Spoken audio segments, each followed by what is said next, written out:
Bismillahirrahmanirrahim. Assalamu alaikum. Welcome back to my channel, guys. Hope you're all doing well and doing great. Today we are back with another video and we are going to discuss about plant nutrition. And in plant nutrition, we are going to discuss several factors, such as what is photosynthesis, what is chlorophyll, what is the use of and storage of carbohydrate, mineral in plants, and how we're going to investigate the need for the chlorophyll, light, and carbon dioxide, and what are some limiting factors, and what is the structure of leaf, and what is basically the anatomy of leaf.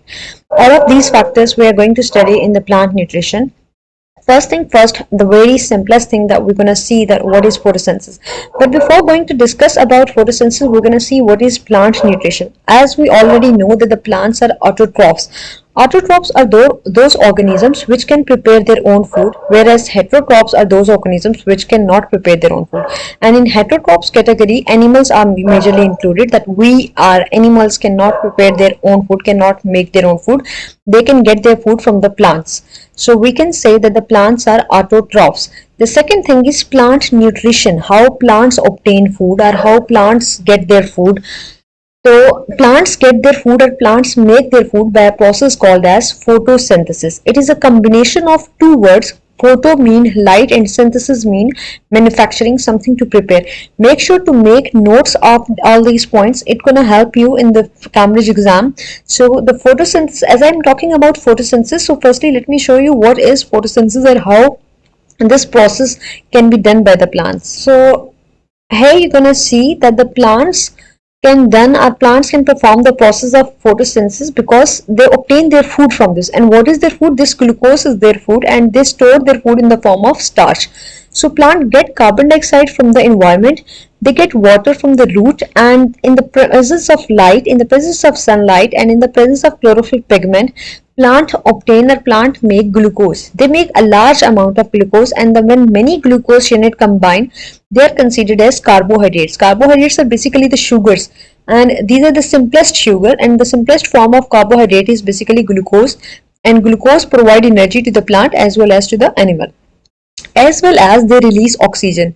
This oxygen is inhaled by animals, and this oxygen, if we reverse this equation, in the absence of light and in the absence of chlorophyll, this equation is considered as respiration.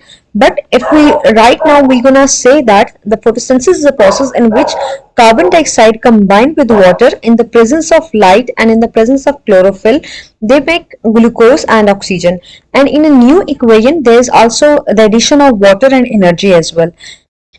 And if the question arises in two forms, they can ask you a question like write a word equation for the photosynthesis or write a symbolic equation for the photosynthesis. If they ask for the word equation, you're supposed to write like this, and if they ask for the symbolic equation, you have to write it like this. The next question is the chlorophyll pigment. अब ये जो chlorophyll pigment है, that is present in the, if we're gonna see the anatomy of the leaf, we can understand that how this chlorophyll is made by or make by the magnesium mineral, and how where it is located in the plant, in which parts the most of the amount of the chlorophyll is present. Let's have a look to this portion. As we're gonna see the which plant, are we gonna study about a structure of a plant. Plant consists of two parts. One is called as the vegetative part and one is called as the reproductive part. Reproductive part of a flower of a plant is basically the flower, which involve in the sexual reproduction, which involve in the reproduction process, and reproduction is basically the process of making new species. And vegetative part is basically the part through which we can grow new plant as well. It involves in the asexual production, we may say that. But here we are going to discuss about the vegetative part as well as the reproductive part. In the vegetative part of the plant, there are the three things. One is root, stem, and leaf. These are considered as the vegetative part of the plant, whereas the reproductive part of the plant is basically flower. So what you have to learn only in the Cambridge exam or in the Cambridge syllabus, that this entire the leaf structure or the leaf blade is called as leaf lamina, and these are the veins, and this middle vein is called as the midrib or mid vein or vein, and the further vein, the smallest vein that arises from these vein is called as venules, and this is basically the base or tip of the leaf. And this is the petiole, or we can also call it stalk, or petiole or the stalk, which provides support to the leaf, through which we hold the leaf basically, and this is the stem. So Hopefully you have learned this from I will repeat that this is the midrib or the mid vein. From the midrib there are the different veins that arises from this vein, and these smaller veins are called as venules, whereas the entire surface of the leaf is called as leaf blade or leaf lamina, and this base portion is called as the tip of the leaf. If you're going to study about the internal structure of the leaf, which is important, then you're going to understand that how chlorophyll is formed. Okay, if we're going to study the internal structure of the leaf, we can see the outer layer A, this smallest or the thinnest layer is called as the cuticle or vexicuticle. Basically, the function of the vexicuticle is to provide protection to the plant. It prevents from the water loss. So below the A or below this cuticle, there is a single layer of cell, and that layer of cell is called as epidermis, which is considered as C, and then this is called as the upper epidermis, in which the nucleus is present. This dotted dot representing the nucleus. And the below the epidermis, there the column-like shape like cells, columnar shape like cells are present, long columnar shape like cells are present, and these are called as palisade mesophyll cells. Here you're gonna see the D portion is basically the palisade mesophyll tissue or palisade mesophyll cells. And in palisade mesophyll cell, the green dots are present. That green dots are basically presenting the chloroplast, and the chloroplast is an organelle in which the chlorophyll is present. Chloroplast is basically a double membrane bounded organelle, and the fluid present in the chloroplast is called as stroma, and in the chloroplast there is a flattened sac-like structure, that is a hollow coin-like structure, that is called as thylakoid. And in thylakoid, chlorophyll is produced. So in simple words, we're going to say that in the column-like shape like cells, which are named as palisade mesophyll cells or palisade mesophyll tissue, in these tissues a large amount of chlorophyll is produced.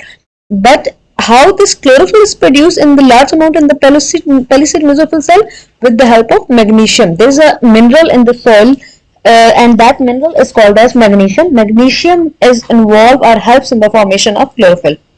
So below the palisade mesophyll cell, there is another cell which are loosely packed, which are not tightly packed. The other difference is that the palisade mesophyll cells are the tightly packed cell, whereas the spongy mesophyll cells are the loosely packed cells. It also contain a large amount of nucleus, and they contain this chloroplast as well. But here you see that there is a lesser number of the chloroplasts are present in the spongy mesophyll cells, whereas the larger number of chloroplasts are present in the palisade mesophyll cells. Below the spongy mesophyll cells, there is another layer of epidermis which is called as the lower epidermis, and they also contain the nucleus. And in between this epidermis, there are some cells which are named as the guard cells, and guard cells having small pore or small opening, which is called as stomata. And stomata is involved in the gaseous exchange because plant inhale CO2 and exhale oxygen. So here you're going to learn that this carbon dioxide is inhaled by the plant through stomata from the guard cells, or from this stomata they inhale the carbon dioxide. That carbon dioxide and water, here you're going to learn that where we're going to see. Now we're just gonna reach back up the point, and we can understand that this carbon dioxide is enter in the plant or enter in the leaf through stomata. The water also basically enter in the leaf through root hairs. Are there the cells, basically the xylem tissue, which provides or which transport water, and with the combination of these two in the presence of sunlight, and now this chlorophyll, now you can get that where this chlorophyll is formed and how this chlorophyll is present in the green leaf. So large amount of green leaf is having chlorophyll, that's why they are green in color. But always remember that the green leaf is not due to the chlorophyll is not due to the chlorophyll. We can say that the chlorophyll component is basically not absorbing the green light.